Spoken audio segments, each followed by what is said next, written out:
Namaskar, hello and a very warm welcome to this 5-day online training organized by CIET NCERT. CIET is a Central Institute of Educational Technology and we are here with day 1, and on this day 1 we are going to discuss the topic Diksha, policy perspectives and scope in education. This entire online training is all about Diksha, which is digital infrastructure for knowledge sharing, and there are so many things that we need to discuss regarding Diksha. And if you have any questions, any queries, please reach out to us. You can simply call us on our number, which is 8800 440 559. At this moment, you're watching us on eVidya channel number 6 to channel number 12, and also on our YouTube channel, which is NCERT Official. In the live chat box, you can write down your questions, your queries, and share them with us. We have two guests with us, and they are going to stay here till 5 o'clock, and they'll be more than happy to answer all your doubts, all your queries till the end of the program. So please feel free to be a participant in this program, to register yourself, and I'll be showing you each and every step how you can register yourself and how you can be a part of this entire 5-day online training. And today is 27th of March, and this training will be on till 31st of March, so 5 days. And at the end of this 5th day, we'll give you a quiz link where you can participate, and if you score 70% and above marks, you will be given the certificate. So all the very best, and I really hope that you're going to watch all the 5 programs related to this online training, and you're going to participate in the quiz as well. So let me please introduce to you our guests for today. My first guest is Professor Indu Kumar. A very warm welcome to you, ma'am. Thank you, Tanvi, and namaskar to everyone. Thank you, ma'am, for being with us. Ma'am is the head of DICT and TD from Central Institute of Educational Technology, NCERT. And we also have with us Dr. Rizaul Karim. A very warm welcome to you, sir. Thank you, Tanvi, and hello to viewers.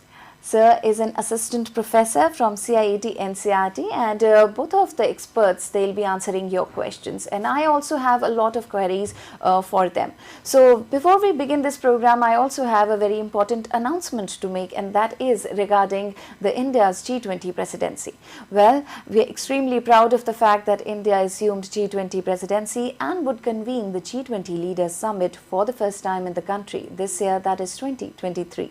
A nation deeply committed to democracy and multilateralism, India's G20 presidency would be a watershed moment in her history, as it seeks to play an important role by finding the global pragmatic solutions for the well-being of all, and in doing so manifest its true spirit of Vasudhaiva Kutumbakam, or should I say the world is one family. So with that, let's begin this discussion on Diksha, policy perspectives and scope in education. For my first question, I would like to ask Indu ma'am. Ma'am, would you like to tell us that what are the policy perspectives of Diksha that are important for all our viewers, and we are going to discuss in this program, ma'am? Yeah, thank you, Anvi. This is a very relevant question that need to be put forth when we are discussing Diksha, because NEP 2020 has put forth a lot of recommendation as far as online and digital education is concerned. And Diksha is somehow situated in the as a main component of it, because most of the recommendations which are made in NEP 2020 can be realized through Diksha. So there is a slide which we can just project here to see what are the perspectives for online and digital education, and where and how Diksha is situated in the entire context. Can we have the slide projected, please?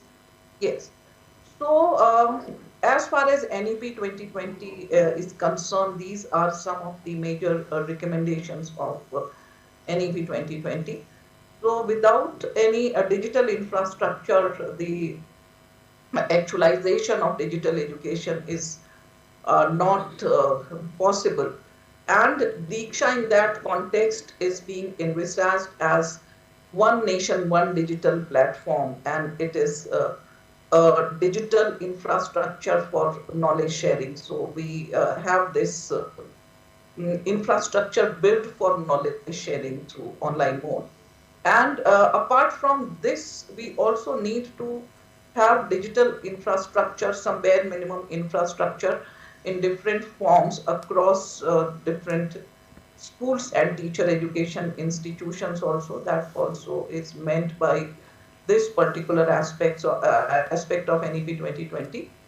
Then we also need to have portals, apps, and tools which should be NDEAR compliant. And in the later phase, Dr. Rizal will be throwing more light on what is NDEAR and how NDR compliance can be tested through this sandbox possibility which is there on Diksha.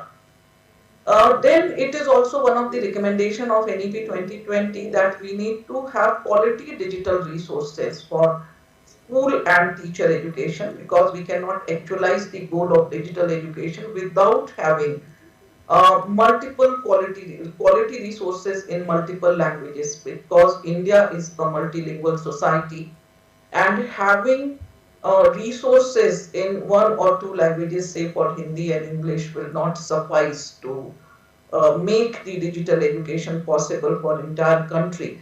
And right now we have resources, Diksha support resources in more than 36 languages, but we need to have them in more and more languages.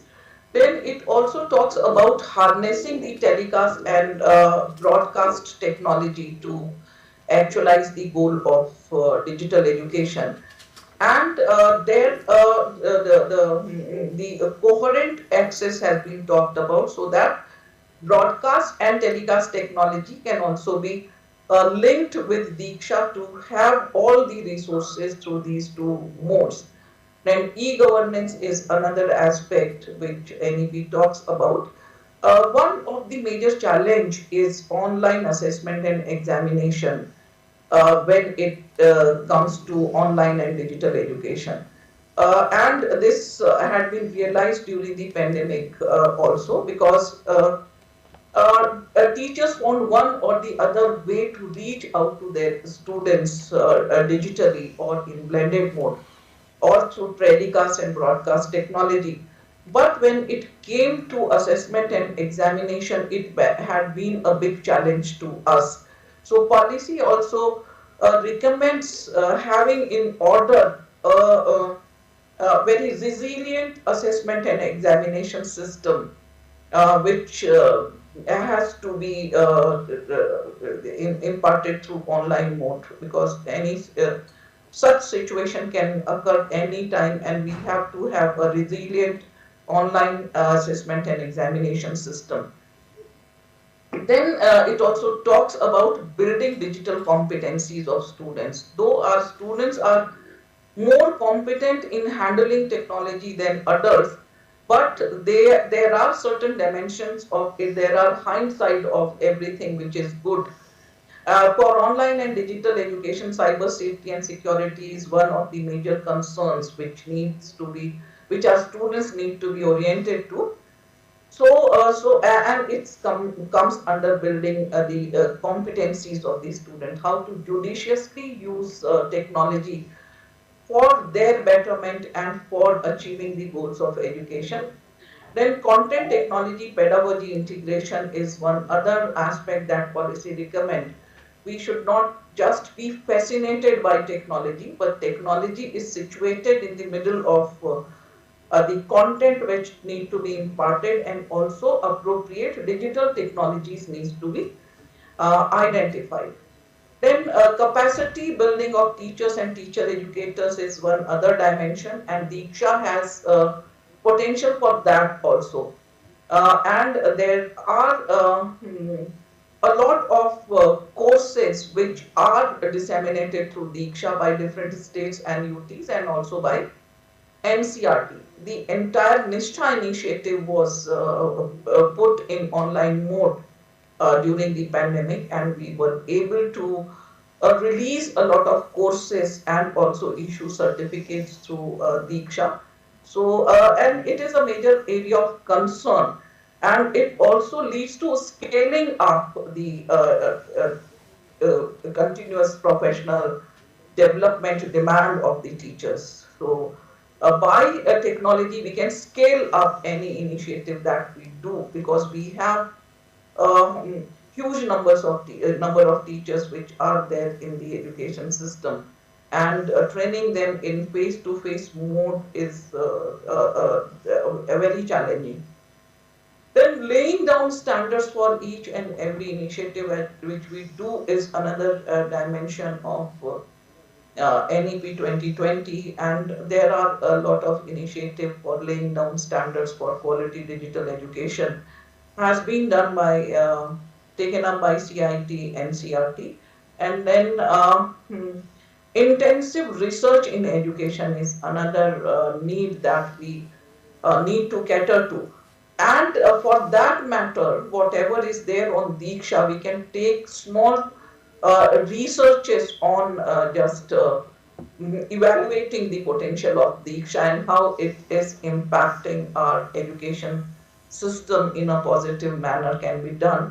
Apart from this, there are other areas of technology also where there is a need to have intensive research. So these are some of the policy recommendations for online and digital education and how they relate to Diksha. So that was all which I wanted to say for this question. So maybe we can discuss further when we progress in the discussion. Sure, Thank absolutely. you. Yes, thank you. Thank you so much, ma'am. So, we now understand that NEP highly recommends digital education, and Diksha being an important part. So, these were the policy perspectives you just discussed. Ma'am, going ahead, would you like to discuss the implementation of budget, because the aim was to achieve the digital education, and the implementation of budget was one of the important factors. So, would you like to give us certain details regarding that? Yes, this is also a very important question that we all need to understand, that how this budget announcement relates to the initiative that we are taking up under Diksha. So, how the budget announcement can be implemented through Diksha, you can see in this slide. So, as I have already spoken about, that high quality e-content in all spoken languages need to be developed, and that has been announced under budget announcement. And these content should be delivered via internet, mobile phones, TV, radio, and through digital teachers. There is also a concept of digital teachers who will be very proficient, and all the teachers should be good digital teachers, proficient in technology and in delivering the ICT pedagogy, content through ICT pedagogy and content integration. There is also a mention of vocational, having a lot of vocational courses to promote crucial critical thinking skills, to give space to creativity. And also it talks about having 750 virtual labs in science and mathematics, in other areas also. So we already have this vertical on Diksha where more than 200 virtual labs are already there, and it is in the future plan under budget announcement to have the 750 virtual labs. So can we move on to the next slide? So yeah, we also must recognize the need to impart supplementary teaching and to build a resilient mechanism for education delivery. And it was the need, such need was identified during pandemic, where the entire education system was put on hold. So we need to have a resilient education delivery system through online mode. And for this purpose, one classroom, one channel initiative has been envisaged under PME Vidya, and now this will be expanded to 200 TV channels, which will be given away to different states and UTs, and they can use these channels to have local specific content and content in their regional languages.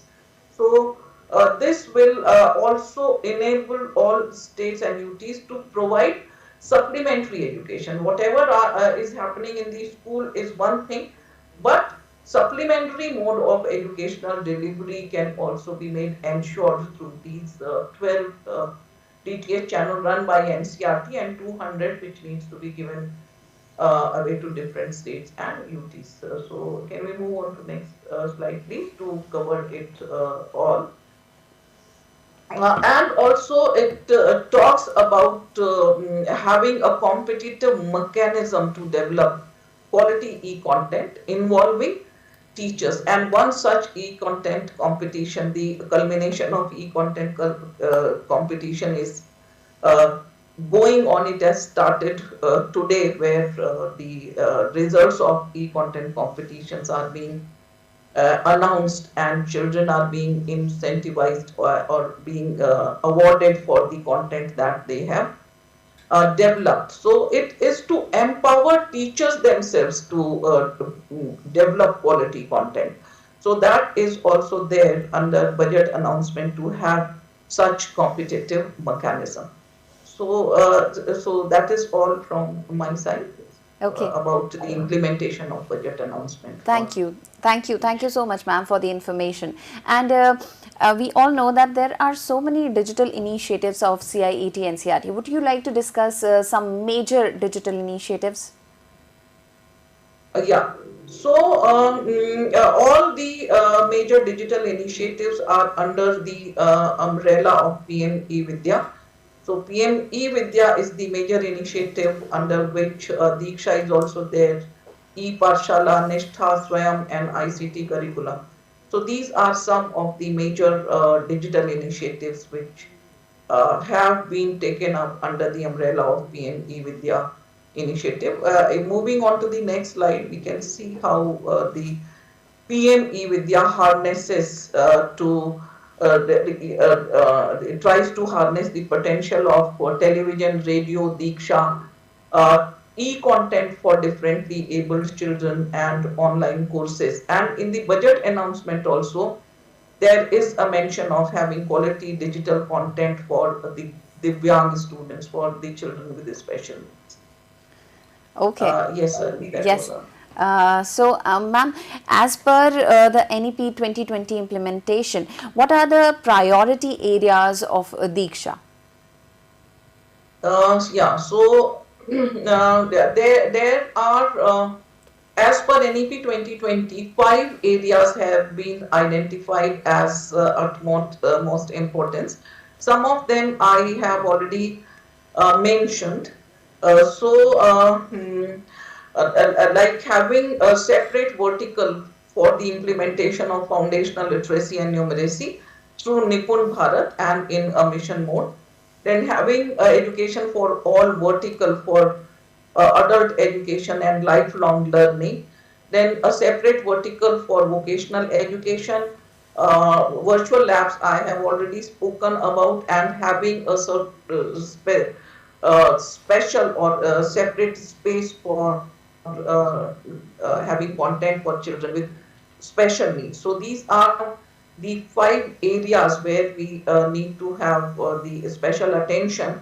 And Diksha already has all these verticals in on board. Only CWSN is under progress.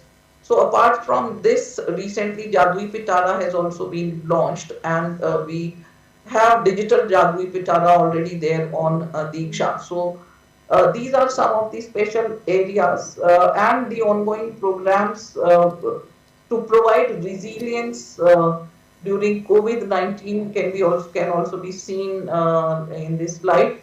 So having energized textbooks on Diksha, where the contents linked to chapters related to chapters are linked with the QR code. Then content sourcing through Vidyadan. There is a possibility of Vidyadan also in Diksha, where different partners can donate their quality content for Diksha. Then national level quizzes were also launched through Diksha. Then PME Vidya, we already know that all these initiatives are being done through PME Vidya. And digital teacher training is one another aspect of the making the system resilient. And also Diksha makes sure the resilient to make the system more resilient. It also makes it possible to for digital resources for coherent access. So in this slide, you can see that there is one television set and two children in a household. So, and there is also a QR code there. So if a household has a television set and a mobile device, the one child can scan the QR code of his or her specific class and watch the program using the mobile device. So that way, if there are two or more children in a household, they can get benefited by what is being telecasted through the those channels dedicated to one and every each class. And also all the content delivered through PME Vidya channels are made available on Diksha. So that is how coherent access is being made possible. Okay.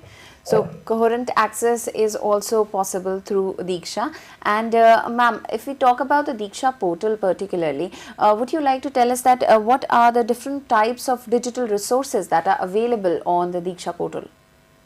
So there is a variety of digital resources which Okay. are there for Diksha, because different stakeholders of Diksha have their specific needs. Like for FLN, we need to have different types of content. For secondary and senior secondary, we need to have different kind of contents. And for teachers, we need to have different content.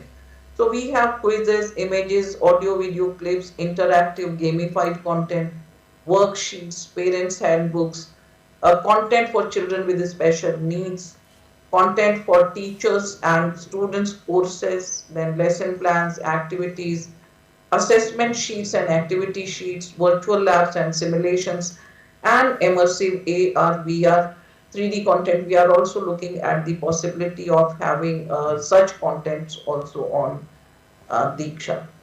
So these are the different variety of digital contents which are available, and we have a plan to make available on Diksha. Okay, so this is a huge variety of digital content, and I'm sure the students, they are going to have access to these all, and they're going to use it all. So ma'am, we have heard about digital, we have heard about physical, but we haven't heard about phygital. Can you explain what exactly is that? Yeah, it's a combination of physical and digital. Like I have spoke about having energized textbooks on Diksha. So the physical textbooks are also energized by having QR codes on them, and the same books are there on Diksha also. So the physical textbooks, by scanning the QR through a digital device, can make the content accessible to the person having that device. So like that, physical and digital are combined, and content is made available in the physical format. So this is one example. So there can be more examples of physical, like we have augmented reality content embedded in our physical textbooks. They can also be scanned and watched in 3D mode by using a mobile device. So like that, digital and physical are being combined to have more engaging and interesting learning for these students. Okay, so this combination, I think, is very beneficial for all the children who have access to that. And you mentioned in the beginning that NDEAR will also be discussed in this program. So let me ask results here, that what exactly is NDEAR, and how is it even linked with Diksha, sir? Thank you Tanvi for this question. So NDEAR, it stands for National Digital Education Architecture. So it is a conceptual framework to unify various efforts and initiatives across the country.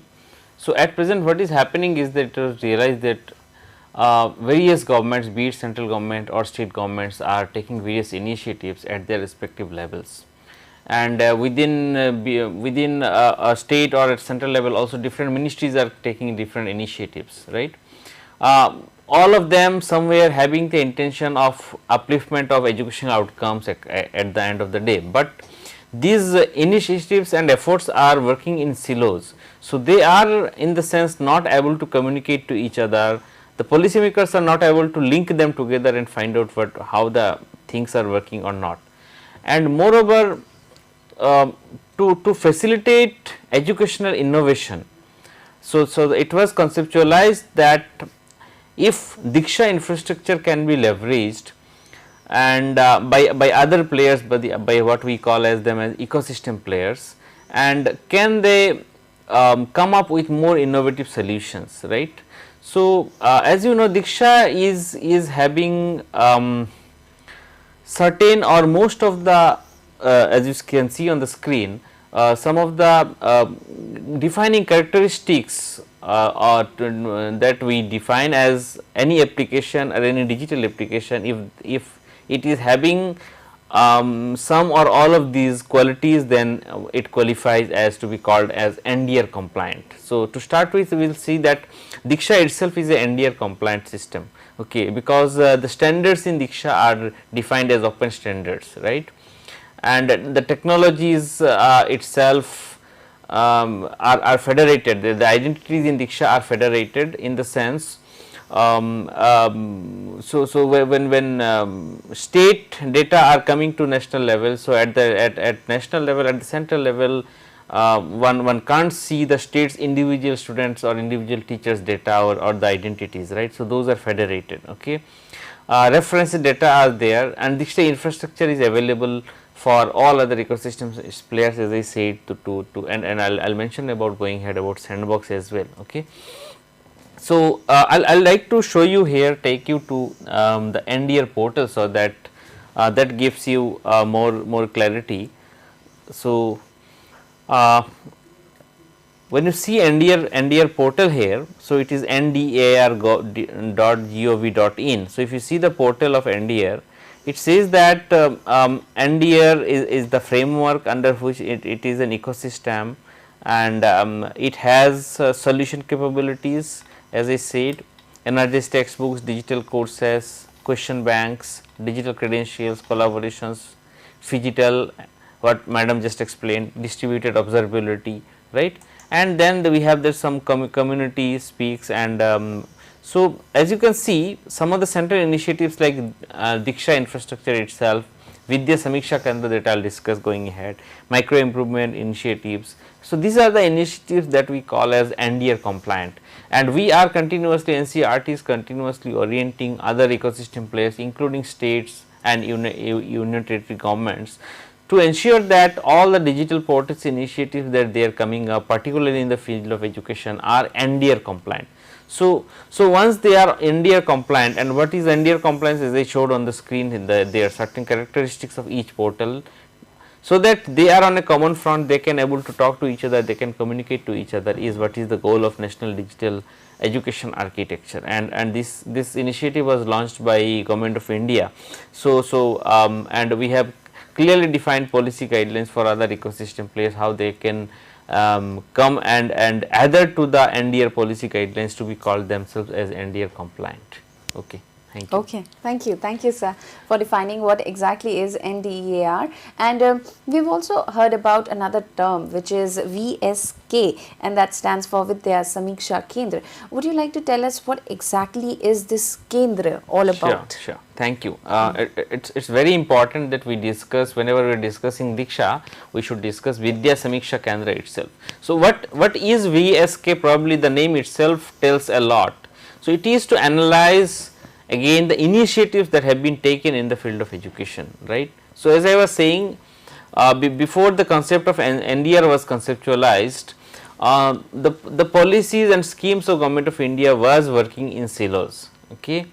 So, for example, at central level itself we have UDAS data which collects, we collect about through which we collect all the detailed infrastructure as well as enrollment and other various details about each and every school of this country, right. We have national achievement surveys conducted by NCERT, then we have various other national level programs, projects, PM Poshan programs, ICT at school scheme under Samagra Shiksha, and various other efforts being carried out, for example, performance grading index. At NCERT level, if you see, as I mentioned already, national achievement survey, then we have the scholarship schemes, we have Diksha energies textbooks and their consumption, we have Nishta online teacher training courses on Diksha, right.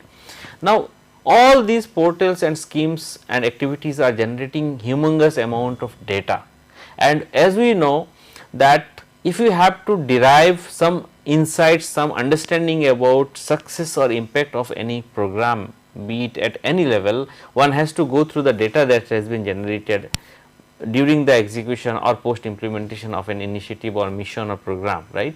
So, governments always or policy makers always are keen to find out how a policy or scheme, when it was implemented or has been implemented, how it has worked, or at the time of implementation what are the challenges being faced, how it is working, so that those programs can continuously be improved and evolved, right. So, to do such rigorous data analysis, we need to have all those data together, but again I am not saying that it was not being done. Those analyses were done and respective dashboards are prepared even before BSK, but those were program specific. But it was thought that can all those schemes data be brought together and can they be correlated, because that becomes lot more powerful. If I can see the impact of one initiative and if I can correlate to it and try to cause analyze its impact with certain other schemes, that gives me lot more power, right. So, with that concept in mind, NCERT came out with the concept of Vidya Samiksha Kendra, and as you know, a Vidya Samiksha Kendra has been set up at NCERT, and I would like to show here to my viewers the live Vidya Samiksha Kendra portal, which is live there. So, the URL is vsk.ncert.ndar.gov.in, or even if you just go to any search engine and search VSK-NCERT, you will come up to this link only.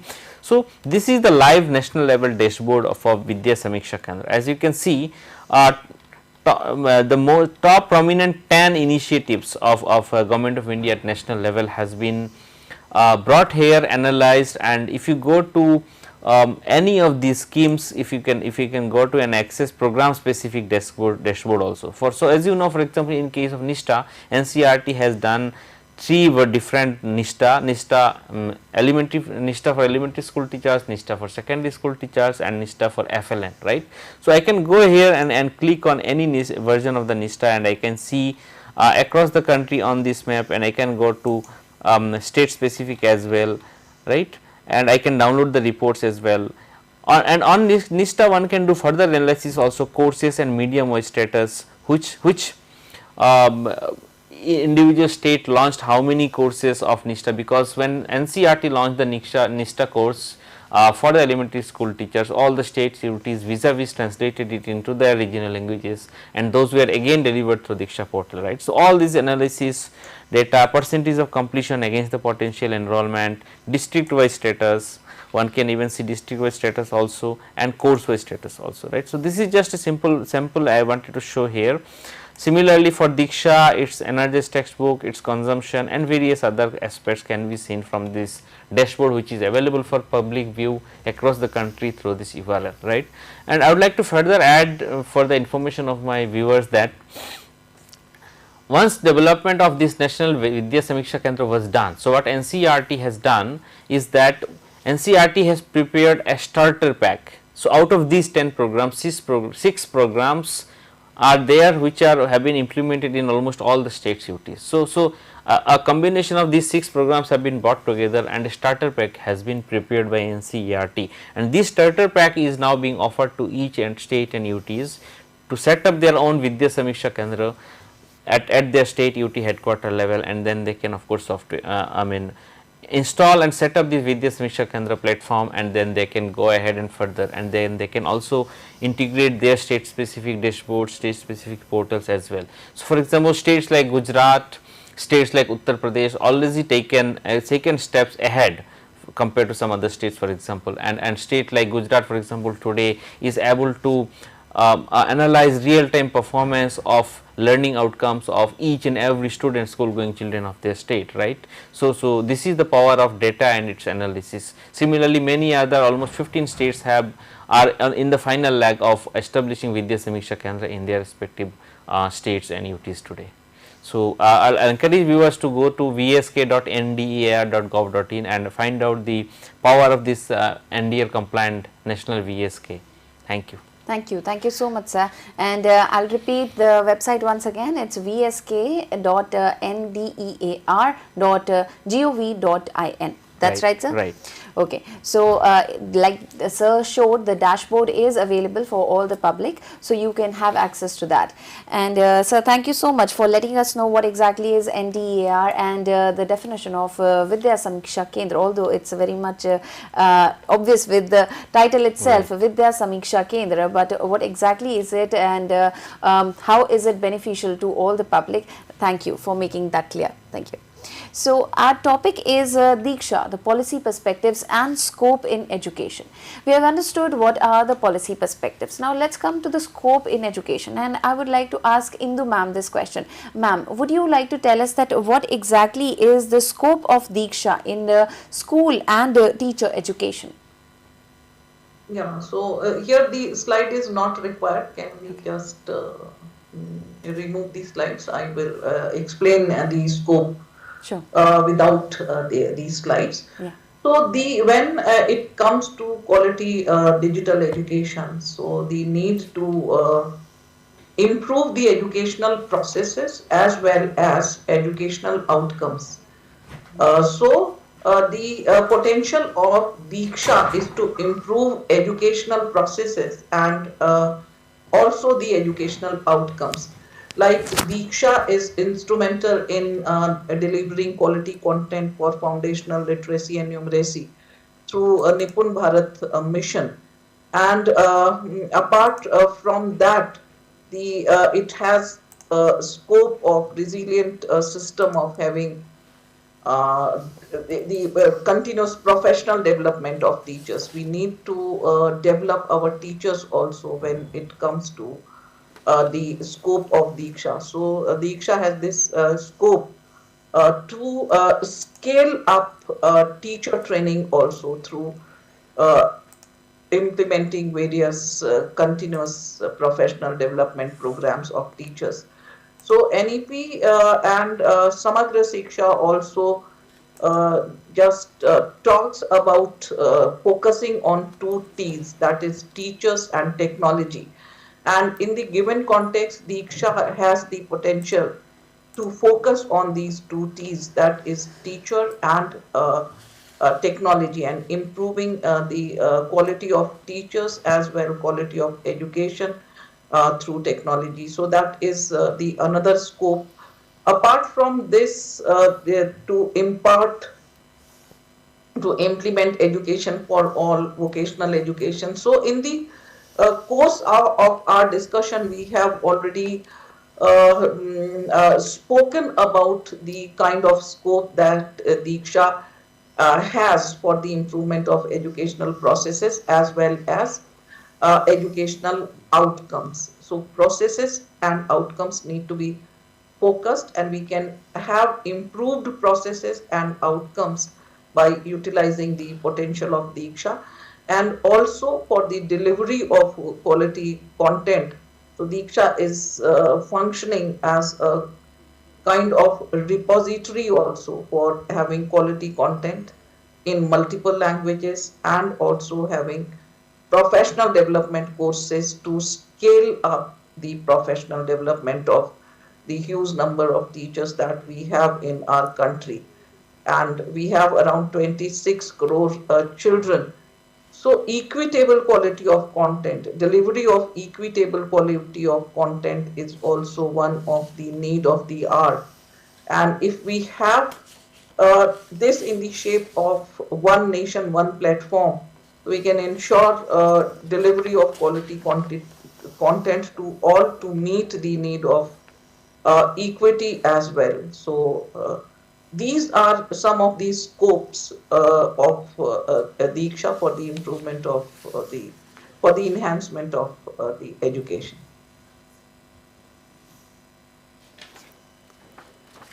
Yes, Tanvi. Yes, thank you. Thank you so much, ma'am. So, we heard this is the scope of Diksha in the school and teacher education. Thank you. Thank you so much, ma'am, for being a part of this program, and it was wonderful having you. We understood there are so many points regarding Diksha that we all need to understand. So, thank you for briefing us regarding that, and today is only the day one. We have 4 more days left where we are going to discuss a lot more regarding Diksha. That is the digital infrastructure for knowledge sharing. So, let me tell you that you also can be a part of this program, and how you can be a part of this program, how you can register yourself, let me show you. So, all you have to do is type CIET on your Google screens, and once you do that, you can see these options here. Go to events option, and in the events option, the third last option is workshop/training.